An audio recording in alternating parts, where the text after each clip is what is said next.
In just hours, state lawmakers start debating major changes to policing following the killing of George Floyd. This group rallying in Minneapolis tonight says those reforms need to happen fast. From Sky 4, you can see hundreds of people gathered at the Hennepin County Government Center. They're demanding justice for George Floyd and others impacted by police violence. They told our Jennifer Merrily they're not going anywhere. Hundreds came together, lifting their voices, sharing their message. Justice delayed is justice denied.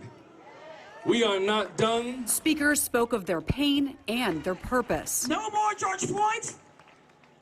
No more situations of bruised, battered, and broken bodies. Say it so that Governor Walz hears you. Hell no, we won't go.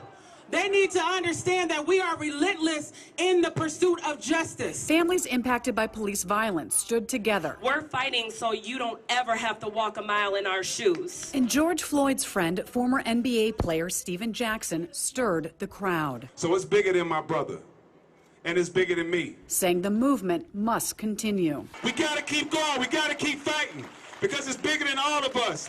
If we stand shoulder to shoulder, side by side, as y'all see, we cannot lose. Then they marched to the first police precinct about a half a mile away.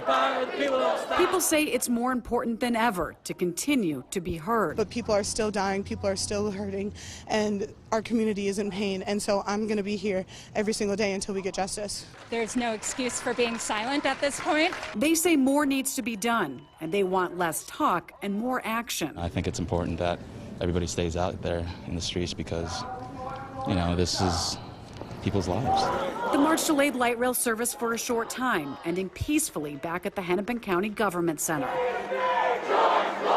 In Minneapolis, Jennifer Merrily, WCCO 4 News. Another group of protesters marched in Plymouth in support of Black Lives. The crowd closed down a section of Highway 55 as they made their way to Plymouth City Hall. Organizers say the goal was to bring their message to communities that aren't usually impacted by protests.